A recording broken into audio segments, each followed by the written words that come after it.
On this show, we follow the money, and when VSiN decided to launch our own store, the smart money was on Shopify. Getting the VSiN store off the ground was easier than we expected, and Shopify's templates and AI tools had us look incredible and professional from day one. Zero coding required. Shopify checkout keeps sales moving smoothly, and returning customers can complete a purchase in one click. Built-in analytics, you always know what's selling and where your customers are coming from and how to keep the momentum going. When questions come up, and they will, Shopify's AI assistant Sidekick is there with answers so you never lose momentum. You can check out the store at vsin.com/store. And if you're ready to build your own, all you need is the idea. Shopify handles the rest. Start your free trial at shopify.com/vsin. Shopify.com/vsin. Again, that's shopify.com/vsin. That's what I always say. You always follow the money. Yeah. This is Follow the Money with Mitch Moss and Paulie Howard on VSiN. Yes, here we go. Follow the money. Paulie Howard, Dustin Sweetelson. Big program coming up. Red Sox do it again. Wet blanket Dustin with his pick on Game 2 coming up. Jeff Seeley to talk golf. Brian Mahoney, NBA and LeBron. Bruce Marshall, SEC, live from SEC Media Day. Day 3, Doug Kazarian. ESPN layoffs, WNBA, what's going on in Portland, embarrassing for the league, and do you concur? And Dustin with a great idea, and this is, everyone talks about Cruz, Pacino, De Niro, Hanks. What a resume Matt Damon has, ranking his top 10 roles, which we'll get to after win-lose. How you doing, my friend? Good to see you. All right, and 3 hours of Odyssey coverage, because Paulie Howard won't shut up about this movie. I went and saw it after I got done with VSiN Primetime last night. Team player. Rolled in, and you complained about the previews, and that inspired me. I could have went to a 9 o'clock. Instead, I rolled up at 8:30. I was at the ticket window at 8:31. I said, you know what? I'm going to see if I can get in the 8:31, go get my popcorn, go get my soda and whatever, and get in. There was still like 7 previews left by the time I got in there. That one scary one with the second mom, that one got my heart going. I need to go back on blood pressure meds after seeing that one preview. The Odyssey, you've been hyping it up. I'll deliver my thoughts on it throughout the program today. There were things I loved, some things I didn't like. But anyone who's worried about spoilers potentially with us talking about this movie, I want to remind you that it was written 2,700 years ago. We know how it ends. Yes, very good. Well said, my friend. Red Sox do it again. They win 6-3. Game 1 of a doubleheader, 15 in a row. Same cast of characters. Durbin's been great. Contreras, and they roll on again. Solid pitching performance. This is quite the story. And if they can keep this going, they now tie the franchise record.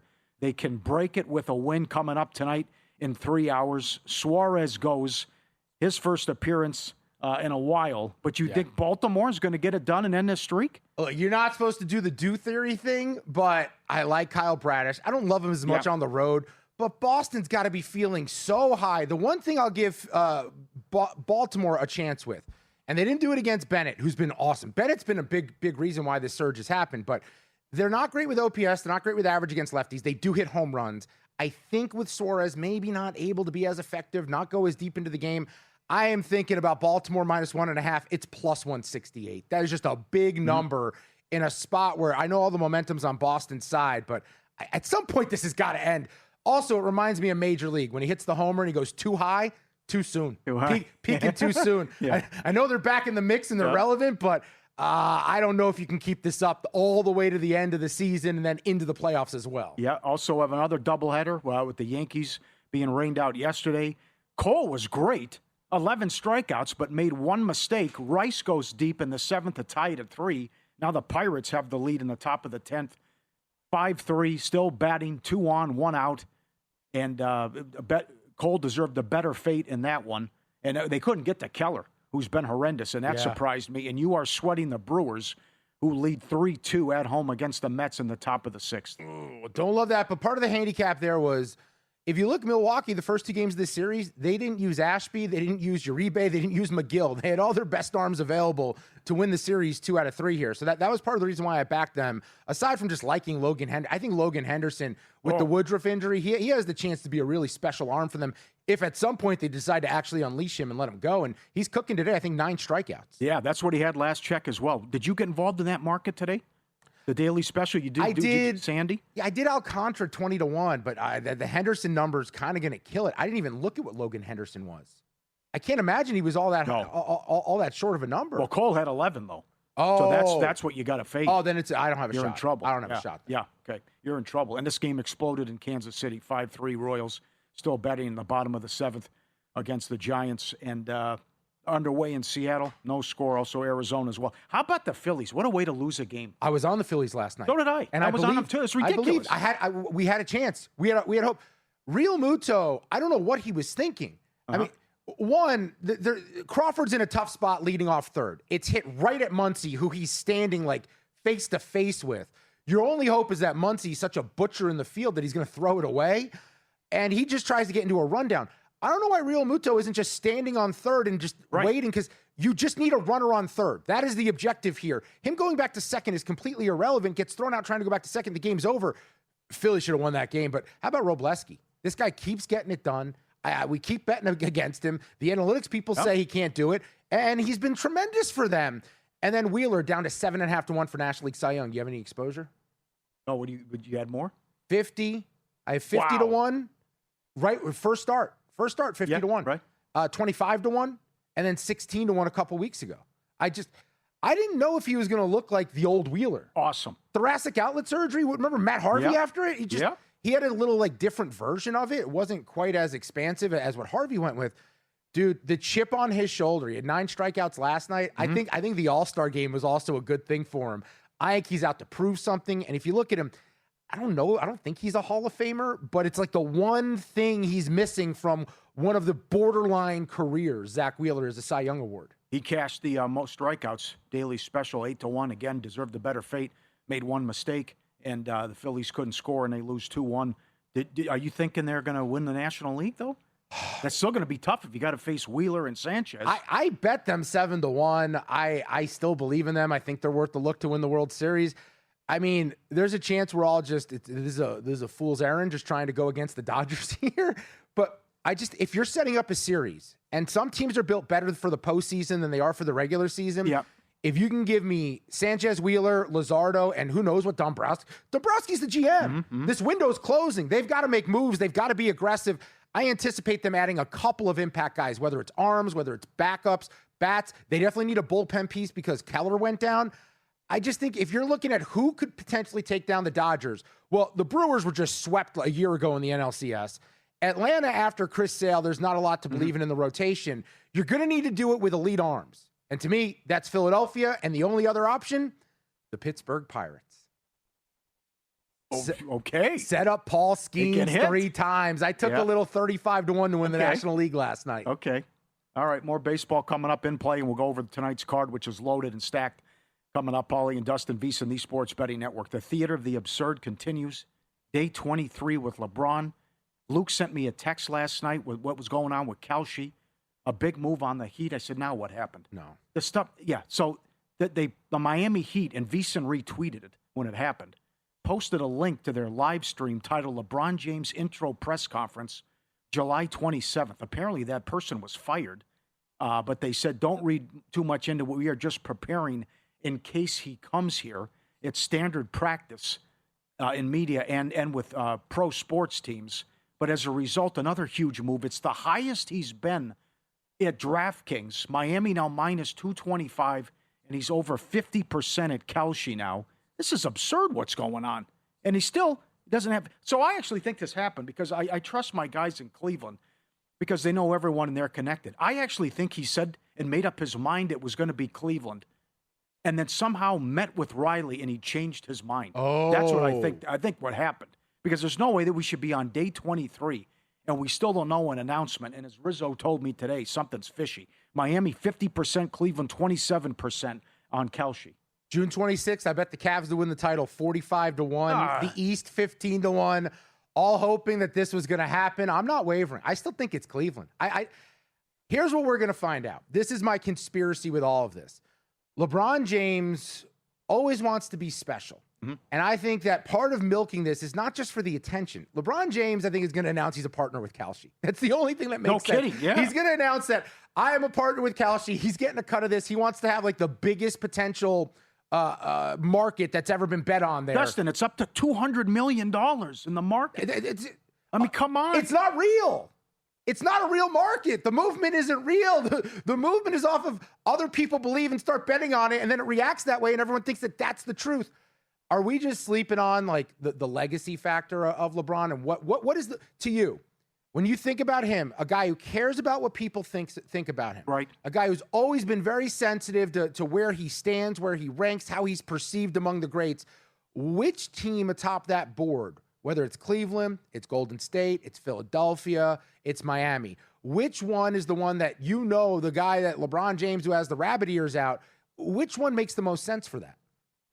It's still Cleveland. It's always Cleveland. Yes, it's got to be. And plus what the moves are going to be once he announces he's going there. And the other thing too, then Morris had a tweet today, like Harden to the Suns. Yeah, Jalen Green. Right. But to your point though, like if Embiid goes out to dinner tonight and someone films him and he asks him on camera, hey, what do you think? Oh, we got him. We have it locked down. That'll move the market too and go crazy. So we saw the big move on Cleveland yesterday, which is a result of a guy on X who has 10,000 followers, some basketball coach in Ohio saying he's coming home. And that made the Cavs the favorites again, and it flipped now after what happened in Miami with the YouTube stuff. What would be more impressive for his legacy? The championship in 2016 with the Cavs or winning James Harden a championship? Yeah, that's right. Yeah, but at this point, they said they'll be okay with it either way. If it's Miami, the Cavs fans can go along with that and accept it. How about this? But I still like Cleveland without him. I know that's weird based on how last year went. Yeah, well, I have to see some of the moves they make and tinker with that roster. But the other thing is, this is also true. I think he had his mind made up, and then Adam Silver said, let's wrap it up, Janice. Come on. We have to make the schedule. And they said, okay, we'll give him the middle finger, and now we're going to take – that's essentially your boss saying, let's go. And they gave him the middle finger and said, we're going to take longer now. This guy's a drama queen. As a longtime LeBron guy, I would tell you this. He makes himself very difficult to defend. It's very hard to be a LeBron guy and defend what he does off the court. On the floor, he's a brilliant mind. He's a brilliant ability. He's one of the greatest players you'll ever see that can do everything. Off the court, he is very tough to make a case for why he's a good dude. MLB in play up next, and numbers you won't believe on Lauer. I'm going to put you on the Dodgers coming up next on VSiN. Follow the money, the Sports Betting Network, Sirius XM Channel 158.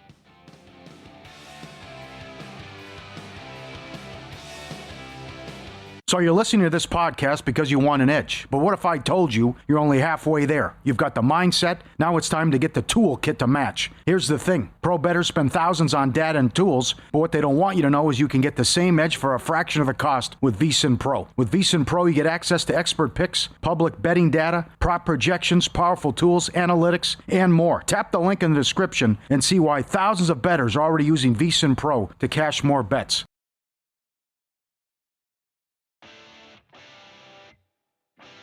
On this show, we follow the money, and when VSiN decided to launch our own store, the smart money was on Shopify. Getting the VSiN store off the ground was easier than we expected, and Shopify's templates and AI tools had us look incredible and professional from day one. Zero coding required. Shopify checkout keeps sales moving smoothly, and returning customers can complete a purchase in one click. Built-in analytics, you always know what's selling and where your customers are coming from and how to keep the momentum going. When questions come up, and they will, Shopify's AI assistant Sidekick is there with answers so you never lose momentum. You can check out the store at vsin.com/store. And if you're ready to build your own, all you need is the idea. Shopify handles the rest. Start your free trial at shopify.com/vsin. Shopify.com/vsin. Again, that's shopify.com/vsin.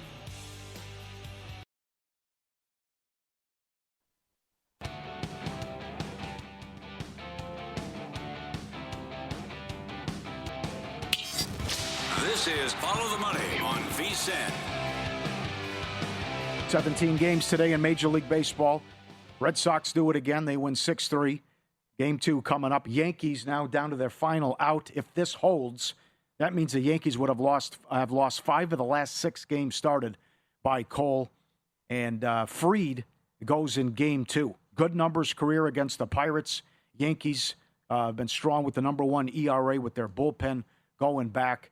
You want to take some Fried, or are you going to ride with the Pirates in Game 2 of the doubleheader? Yeah, I mean, I got to see what this bullpen looks like tonight for the Yankees. I mean, you already don't trust it to begin with. And so far today, they use 4 guys in a losing effort. I'd want to back Fried, but that first How long game is he going? Yeah, first game off the IL. What do you get? 5 innings out of him? Maybe 6 if you're lucky. $1.90. I don't know if I can do that. Now, this game's not over. That's currently on, by the way. It's 2 outs. Jazz is up. Lefty on lefty. 5-3 Pirates with the lead. Pirates bullpen, not exactly something you believe in either. I don't like Bubba Chandler. I think he's got a live arm. I think he's got a lot of potential, but he's not quite there yet. I kind of think about the over in that game. I'll go along with that. Pittsburgh has pretty good numbers against lefties. Can hit. Yep. Tampa Bay, do it again. Get the broom out. 7-1 this year against the Blue Jays. Toronto, all kinds of issues. They're in that. They've lost 15 of 22, total of 8. Jax goes $1.10 at DraftKings, and it's just 6 back now with a wild card. 4 runs last 4 games. Nah, they're done. Yep. Tampa on pace for 94 wins. And Tampa's 28-1 this year when they also out-homer their opponent. I am with you. They are done, and they have certainly owned the Jays this year. Good price, I think, with Tampa coming up in a couple hours. No, yeah, the only concern is Griffin Jax. You know, it's a lot of innings for a guy who's been a reliever his whole career. Now he's been extended as a starter for a good chunk of this season at this point. Got hit his last go-around at Boston. I don't know if I trust him as much on the road. That's the only concern back in Tampa Bay, but if you're just looking at the matchup, I can't believe how bad the Toronto offense is. Vlad Guerrero Jr. doesn't hit home runs anymore. What's the point of paying a guy if he's not going to hit a home run? Dude, I don't need you to hit 300. Give me 250 and give me 35 bombs. That's why you're getting paid big bucks. We need you to drive in runs, make some sparks happen. Is it not Suarez now? There's going to be Rivera for Boston. That's why I got $1.25 now in Game 2. It moved. I went Orioles -1.5. It was down to +159. It was +168 like 20 minutes ago. I'm in. I took the Orioles. Bradis leaves a lot to be desired on the road, and I don't love the idea of backing a guy coming off signing a contract extension either, where he knows his future's kind of safe. But at some point, this has got to end. I want to capitalize here. I think this could be a good spot where they're playing a doubleheader, where they're feeling too good about things. Give me the option where I've got the better starting pitcher with Bradish. Hopefully he goes deeper into this game, and Baltimore can somehow get to the lefty on the bump. Okay, since 1961, we've had 7 15-plus winning streaks. Make it 8 now. And Boston, 22 home runs, 29 runs allowed coming in to the first Game 1, which they just won. They've won 20 of 22. They've won 10 in a row against the division. Came out of nowhere. What a story. Incredible what they've done. And you can get them at a cheap price tonight, but you made a compelling case for Baltimore. They've owned the division. It's funny how it started against the Yankees, but this is madness, what's going on, and how, much like the Phillies, though, that they got a kick in the ass as the Yankees lose with the managerial change. How's Chad Tracy not the favorite for manager of the year? Yeah, I know, yeah. Will Venables +115. Kevin Cash is +250. Tracy 7.5 to 1. He tied the record. Oh, he did? For a guy who didn't start the season as the manager for the longest winning streak, yeah. With Alex Cora, they went 10-17. They had a 667 OPS and a 4.44 ERA. With Tracy, 10 games above 500. Well, now 11 games, 42-31, 729 OPS, a 3.22 ERA. He's doing it without Garrett Crochet and Roman Anthony, your best pitcher and your best hitter coming into the season. Good case. How's that not the manager of the year? I know. I'm going to put you on the Dodgers. Lauer and the Dodgers. I'm on it. $1.20, a fade of Nola as well. Total of 9.5. Tough loss last night, as we talked about, but they are the best record in one-run games. Philadelphia 19-7. But once you get past that big 3, which you were talking about, you throw Nola and some of these other guys in the 5th start. It's been unmitigated disaster. 14-31 is their record. Dodgers are 7-0 going back when Lauer pitches. Great numbers against the Phillies. He hasn't started in the last 16 days, though. But this seems like a good price. And Mookie rakes against Nola. Career 420 average. I think the Dodgers get the Phillies, and they can get the bats going tonight. Eric Lauer, he is Max Muncy, he is Chris Taylor, he is another cast off from a bunch of organizations that the Dodgers somehow turn into something. He isn't spectacular, but he's effective. He's way more effective than Aaron Nola right now. Philly also not great numbers against lefties this year, which is really weird for them. 24th in OPS, 26th in average. He threw 4 shutout innings against the Phillies a year ago. Aaron Nola, a 6.5 home ERA, a 5.60 ERA, and his last 5 overall starts. Eric Lauer, 17-2 straight up when the total's 8.5 to 10 going back to 2025. 7-0 since 2025 versus teams hitting below 255. Give me the Dodgers, who are 33-19 on the road and 46-26 against right-handed starters this year. All right, I wanted your thoughts on this in the late game. I went with the Astros. I don't hate it. Fade brigade with Miami. It is sandy, but boy, they've been bad. And now they've lost 8 in a row, 21 runs during the losing streak. At Fangraphs, their odds to make the playoffs plummeted from 51% to 17% now. Alvarez still the Triple Crown leader, 326, 33, and 75. $1.15 at DraftKings, total of 8 with Sandy. Yeah, you mentioned you bet the daily special, but no, but Pete Lambert, yeah, he's as hot as Al Lambert. You know who Al Lambert is? It's the girl in Step by Step. Okay. Remember that show? Step by Step, TGI Fridays. Pete Lambert, dude, he's coming off 10 strikeouts against Baltimore. Yeah. Houston is a really fascinating case the rest of the way. Right. If Hunter Brown gets right and goes back to his old form pre-injury, if this Lambert thing is legit, if Arrighetti can just be respectable, right? He has some issues with some of the analytics, but if their pitching ever gets going, they have enough offense to still maybe even win that division. Yeah. Where are you at with the White Sox? K's $1.25 on the road against the Rangers. You know what? That was bizarre. Rocker had been so bad. Yeah. And he was awesome, and they won 10-0. He also has weird splits. I think he has reverse splits where he's better on the road than he is at home, which doesn't make sense. Anthony Kay is, not an overpowering lefty. I don't love the Texas offense on the season, but I do believe since Wyatt Langford has returned, they've been much more impressive. So because of that, I would lean looking at Texas, but I don't have a strong opinion on that one. Okay, Braves and Padres, also 4:15 Pacific. Perez has been terrible. 0-3 with an ERA of 7 going back. King has been good. Where did that offense come from last night with the Padres? Machado's been hot. I'll give them that. But the big 3 all were excellent in the win yesterday. I was surprised by that. But Perez, $1.20, total of 8.5. I don't mind the Padres here. It's a fate of Perez. I took the Padres even money, but I have to preface it with this, Paulie. And we all have this team, this player, this person. Like in college football, Iowa football. If I bet on Iowa, they get crushed. If I bet against Iowa, they dominate. Martin Perez is that for me in baseball. When I fade this guy, he's Cy Young. Yep. When I back him, he's terrible. I'm going up against him. I'm getting in front of him with San Diego. Michael King had 7 shutout innings against Atlanta less than a month, or exactly a month ago. A 2.54 ERA for him his last 5 starts. 2 of those were against the Dodgers of all teams. San Diego's offense has woken up. Machado's been hitting the ball, as you said. Tatis is hitting for power now. I think some of their overall season numbers are a little bit overskewed because those guys got off to such bad starts and they've been better lately. Perez is getting hit, 11 earned, 15 hits, 9 walks in his last 3 starts. That's only 13 1/3 innings. I'm going to back San Diego here at a price of even money. Usually when I do the show with you, it's more action than a John Wick movie. Did you do anything with the home run props? And what Abrams trying for 4 games in a row? I did. So I do that when things are going well. Things are currently not going well. So when I'm up, I'll have a little bit more fun with the home run props. But maybe I'll find one in some of these games that are about to get going either while we're on the air or when we're done. Okay. Cleveland, too? They won 7-9?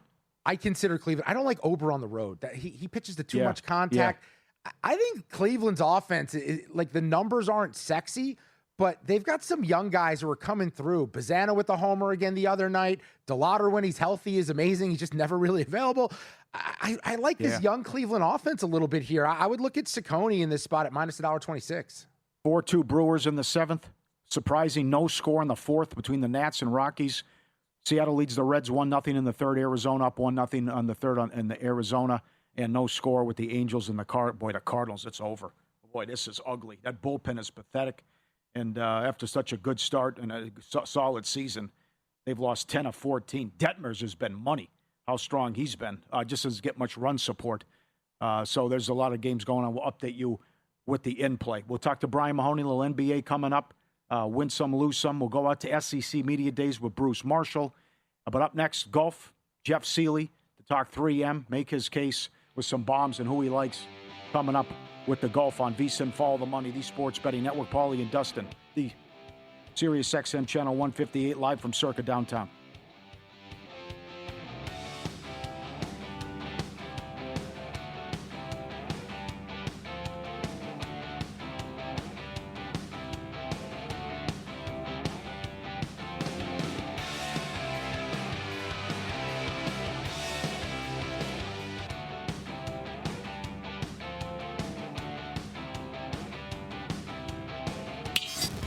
This is Follow the Money on VSiN.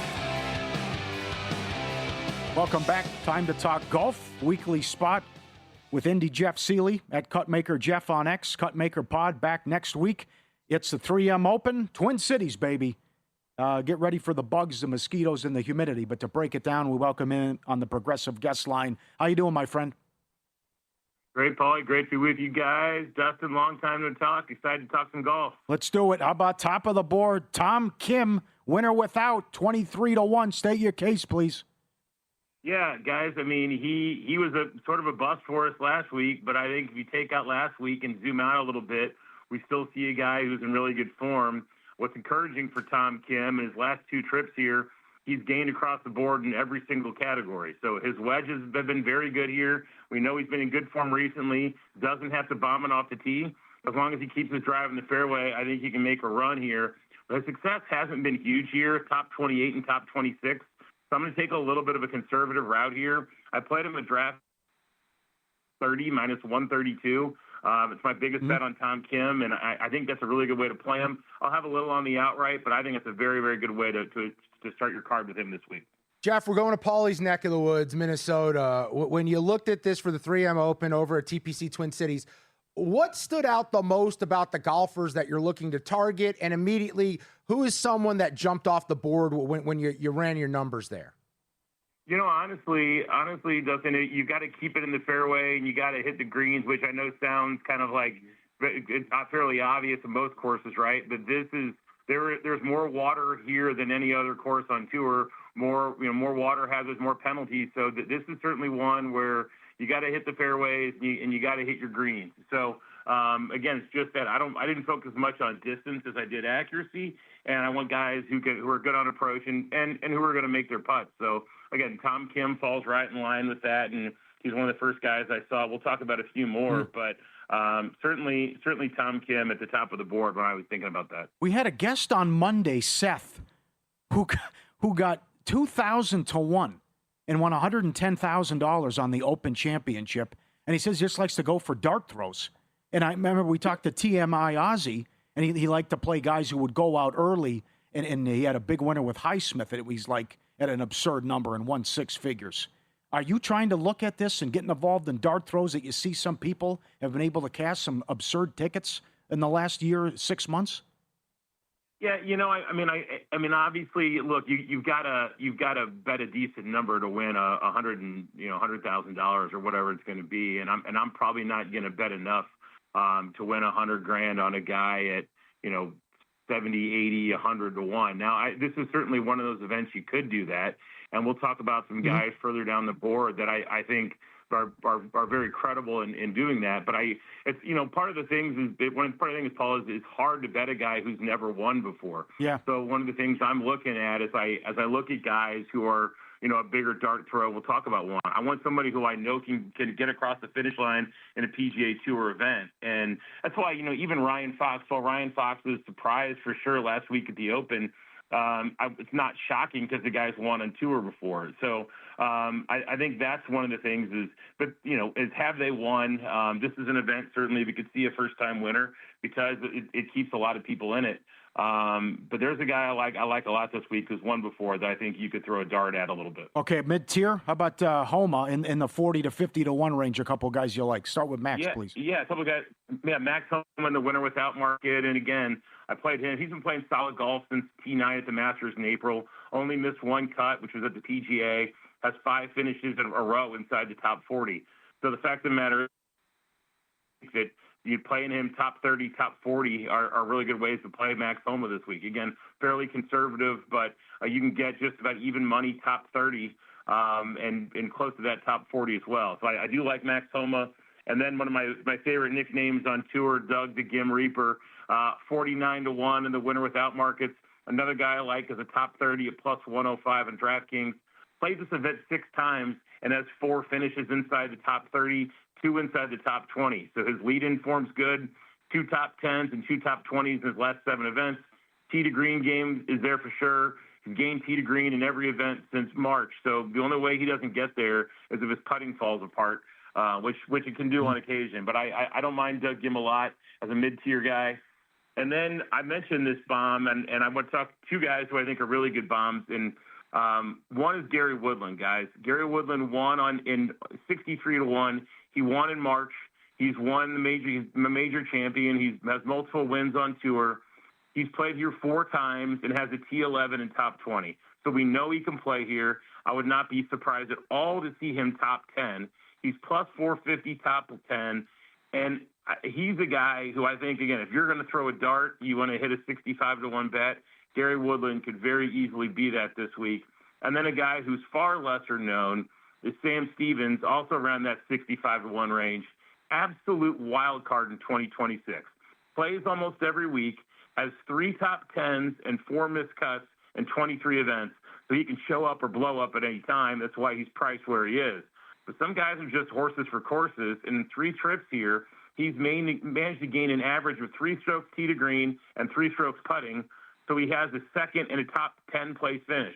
It would not surprise me if Sam Stevens was the guy that came out of nowhere to win this week. He's top 10 plus 450 or so, and you can find him 65 or 1 or so in the outright. So those are 2 bombs that I think you can make a pretty easy case for that will pay off handsomely if you put $500 on them. With Scotty such a short favorite, Jeff, at plus 260, and then the huge jump after that to Kitayama at 24 to 1, and then McNeely 25 to 1. There's so many potential long shots. How difficult is that for you as someone who does this week in and week out, where it's like guys are just priced at such a crazy number? You want to have the idea that you can put together a few different tickets here with some monster numbers, but that can get out of control. How difficult is it for you this week with such a discrepancy with one guy and everyone else in the field? You know, and it's funny, Dustin, because I think that's it's part of why over the years I've stopped trying to chase too much in events like this, and I've gone a little more conservative route and taken the top 30s and top 40s because those are fun to bet and certainly fun when they hit. But it's you chase those for too long and you end up running out of powder, right? So I think it's fine to take a few shots on those, like I said, with the Woodlands and the but by and large, I and I'm going to play Jackson Coben too. I mean, there are guys I want to play, but I try to limit it to 6 or 7 guys, and I the majority of my bankroll I invest in those placement markets because those are the ones that keep you alive week to week. What'd you think of Rory calling out DeChambeau with the 2-stroke penalty and saying it was pretty obvious, and DeChambeau taking like an hour and a half after he was done with his round? You know, Paul, it's funny. I think the irony of like Rory calling DeChambeau theater is funny because I think that no one loves theatrics, I think, more than Rory too, right? And so it's sort of a little bit of the pot calling the kettle black. And I mean, look, Bryson is a little bit of performative art. I don't think there's any doubt about that. He tries to play the crowd a little bit, but that's part of his shtick. That's just who he is. And I think Rory does it to a degree too. So I think it was a little bit ironic and whatever. I mean, it is what it is. I think it's easy to take shots at Bryson, and I didn't love it. And Scotty said he didn't think it was a penalty. So Certainly differing opinions. But yeah, Rory, I mean, whatever. I think he's just kind of, he's just mad because Bryson was still there in the hunt. Although I think what was far more egregious was Scotty's mysterious ball that ended up being found and played and didn't have a penalty. And I think that got swept under the rug a lot more than Bryson's thing. And I think that was a bigger deal. I mean, the shocker of the year was turning on the British Open and the sun was out. It's something I really didn't anticipate seeing. Yeah. We've reached the portion of the conversation, Jeff, where I ask you to help me whittle down some of the guys that I was thinking about. Keith Mitchell, 32-1. Corey Connors, 48-1. Connors, the pure striker. Elite off the tee for Mitchell. Jake Knapp, I want the aggressiveness, the distance at 35-1. Maverick McNeely, 25-1. Out of those four, any of those jump out to you? I tell you who I will X out right away is Corey Connors, and not because I don't think Corey Connors can be top 25, but how much money have people lit on fire in their life on Corey Connors? That's a guy I just can't get behind. If you were to ask me, gun to my head, one of those guys, I would take McNeely. I still want to see some consistency out of Jake Knapp. He was on fire earlier, but I would some consistency out of him. Of those guys, the person I would take would be McNeely for sure. Thanks, my friend. We'll talk to you soon. Thanks. Good luck. Take care. At Cutmaker Jeff on X, Cutmaker Pod back next week. That was Jeff Seeley. The funny thing about that Aussie ticket was that's the only time Highsmith has ever done anything in his career. Yeah. And he came out of nowhere to do it. And then for that listener, and go back and listen to the podcast, they also tweeted it out on Instagram. For the guy to take 2,000-1 on Fox, and he was 750-1 also. I loved his reasoning. He's like, I just take like the same 7 guys over and over again around $50 and hope it works out. And he was late. No kidding. He missed the start, so he got a better number. How about he tries to hedge and he didn't have his glasses on and added more? He thought he was betting young and bet more on Fox. That's amazing. By the way, incredible story. I got a Corbin Carroll homer to tie things up. Arizona in the 8th. Win some, lose some up next, and a great idea from Dustin. Top 10 roles in Matt Damon's career next.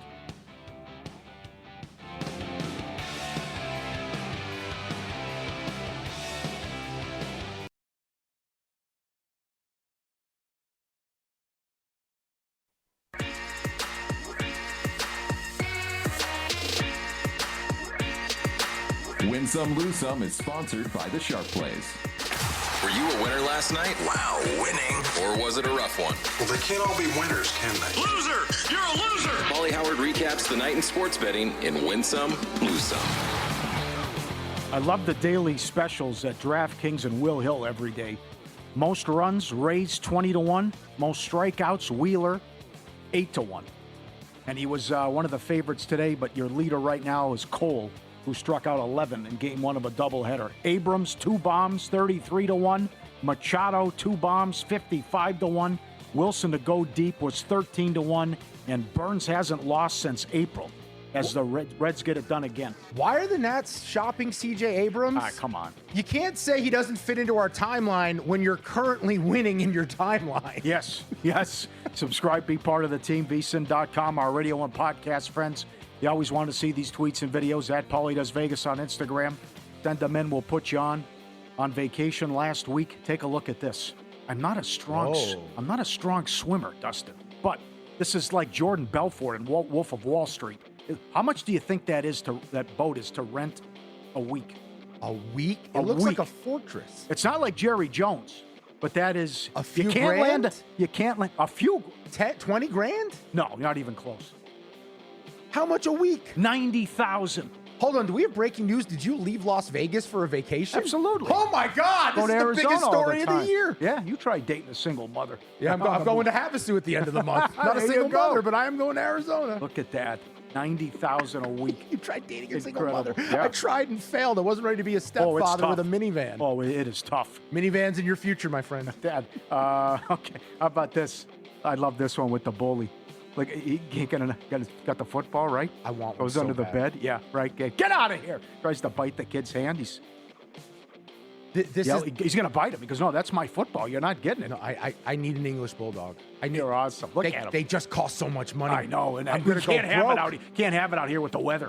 Believe me, I get it. I'm still going to do it. Did you see the program where they make the guy carry the ball? Yeah. When he fumbles? It's like the bulldog. Give me that. That's my ball. You're not getting it. Place at the table. Sports calendar never stops. Sharp Plays covers it all, winning for 15 straight years. All of it documented. Logs posted publicly. SharpPlays.com. When they move, the books take notice. Advanced AI, trusted insider intel. They find the value before the numbers shift. Respected, watched, and feared. The daily Mr. Poison tweets. He's awesome. Jeff and the crew been with us since day one. Start winning with them. SharpPlays.com. Great idea by you as you went to the Odyssey last night to rank the top 10 Matt Damon roles. What a career. What a resume. It is hard to put this together when you do a top 10 list. But when you start diving into the IMDb, one thing stood out to me. I remember the line in Entourage when they're making fun of Johnny Drama, which is, every episode. Yeah. He's like, 2 for you, 1 for me, meaning 2 for the actor, 1 for the studio. And then Turtle's like, yeah, but Drama, what'd you do? 1 for you and 10 for nobody? You start looking at some of the choices Damon made, The Great Wall, Suburbicon. His daughter makes fun of him. Downsizing was one Yes. of the Downsizing, the premise was brilliant. The execution was terrible. Number 10, great movie, Courage Under Fire. Kind of put him on the map. He told Oprah, I think he ran 5 miles a day and ate nothing but a baked potato to lose all that weight as he plays a drug addict and is emaciated.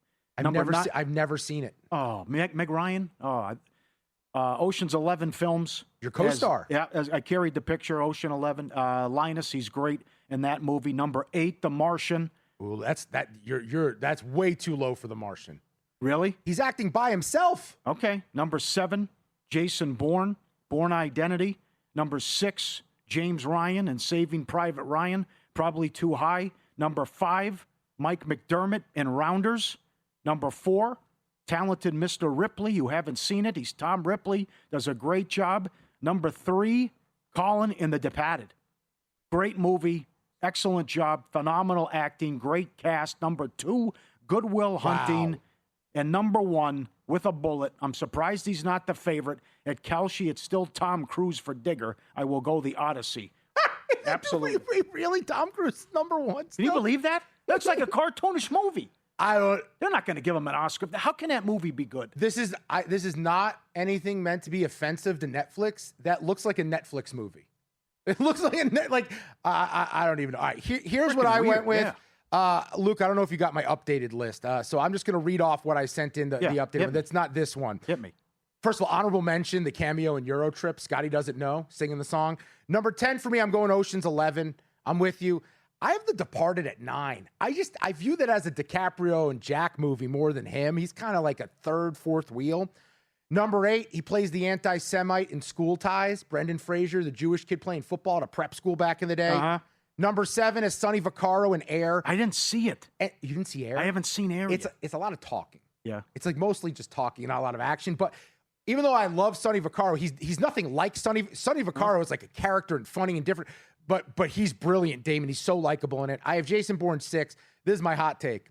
Number 5, The Legend of Bagger Vance. I think he's awesome in that movie, and I saw it when I was younger. I thought he was great. Number 4, Rounders, for obvious reasons. I have The Odyssey at 3, and then I have The Martian at 2. Yeah.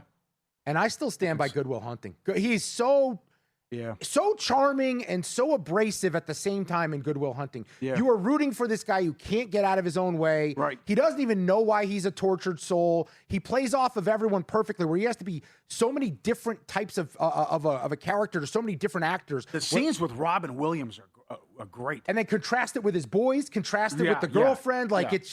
You see every side of him as an actor in that movie. Yeah. I am probably too low on The Martian. You're right. The Martian, I thought The Martian's one of the most. Now, speaking of space movies, I think he's in Interstellar. I've never seen that. I've never seen that. That's a funny story because he just did it, and then he met with Ridley Scott to turn down The Martian because he just did a space movie, and Ridley goes, "No one gives a bleep." He goes, "Okay, he's a great move," and he's right. He's like, no one cared. So it was a huge success, and he was awesome in it. Look, I understand The Odyssey, why you've hyped it up the way you have the last few days here. I understand why it's the favorite to win Best Picture. It's up to $1.60 now. I'm telling you, it's going to go to $5-6. I do believe it's going to win, but this is like the awards market for me in the NFL every year. I think the people are wrong. I think they're stupid. The dialogue's okay. It's the spectacle. You do feel like you're there. You feel like you're like riding an expedition. shotgun. Yes, but you went somewhere. But it's more about like the spectacle of it than it's the actual like execution of a script and the storyline and whatnot. Because we know the story. It's been around forever. Right. We all had to read the book in school. I still stand by Project Hail Mary. The way that movie ended, the way I felt in my soul, in my loins, it was this warm, fuzzy feeling I haven't felt at the movies in a long time. It was a beautiful picture. It's weird. It's a rock alien that he becomes friends with. But what? Project Hail Mary, I think, is a better movie. I think it's a more enjoyable movie. Oh, my God. The Odyssey is brilliant. JJ says there's no way it wins. Odyssey, go ahead. Brilliant. It's a brilliant movie. It's beautiful. They went shot in 7 countries. Shoot in IMAX. You're on the wall. Game changer. How about this? I know it's on IMAX, and I don't know how you have to do it. The Sphere should be showing it. Can you imagine going to the Sphere and seeing it? I loved the scene at Hades. It was all. I mean, the black sand. The last hour of that movie was like your head's just, and the acting Damon was good, and then he saved his best stuff for the final hour. No doubt. I mean, he was. Did the audience yell and cheer at the end? I was stunned by that when I went. They didn't, but it was a weird crowd. It was 8:30 at night on a Tuesday at the Suncoast Casino. It's an interesting You're gonna get a group. different crowd. Yeah. I thought that, first of all, the dog, you're a big dog guy. You had to love although that's a totally different dog at the end than the type of dog it was when he adopted. I don't really understand that. Yeah. The siren scene was incredible. You know who I thought stole the show?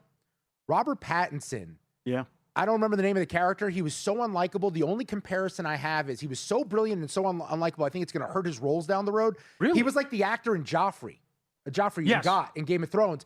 He was so good, and you hated him so much. That's right. It's going to be tough to get it out of your head. You know how he wanted to play it? He said, like James Woods in Casino. Oh, Lester Diamond. That's like what he was. Slimy. No one liked him. No, I liked it because he kept telling everyone to play. fight, and then he wouldn't do anything. Sure. Anne Hathaway, Oscar. She's great. Yeah. It was awesome. Leguizamo was great. A Brooklyn accent in ancient Greek times was certainly a choice from the director. I think he did a good job. Yeah. So what grade would you give it, even though you say Hail Mary better? It's an A. It's an A? It's an A. It's an AA minus, somewhere in that range. But does Damon win? They're not going to give it to Tom Cruise. No, they're going to give it to Damon. Totally. Brilliant. Yeah. And you see the body transformation? Yes. Dude, Damon's kind of a pudgy guy. He's not like a jack dude. He gets ripped in this thing. And you go through it with him over decades, over years. There's an aging process where he looks totally different at the end than he does at the beginning. And I'm telling you, there was an hour stretch where you couldn't take your eyes off of Matt Damon, and he was doing everything. But the cast is crazy. Zendaya, Tom Holland, Hathaway, Travis Scott. Yeah. How about Jerry Bertier making a showing from Remember the Titans? Yep. John Bernthal. It's a great cast. Yep. I actually got upset. I read that she made more than Anne Hathaway. Charlize Theron? No. Zendaya. She's in like 5 minutes. Couldn't believe it. It was Great job by you. You're a team player. Great job. A little bit much with Zendaya. A little bit much. Yeah, I know. Number 1 story in the country since Thursday. I'm glad you're a team player. Will LeBron make a decision? We'll talk to Brian Mahoney, who covers the NBA, up next. And how bad of a look is this for the league with what's going on in Portland on Follow the Money?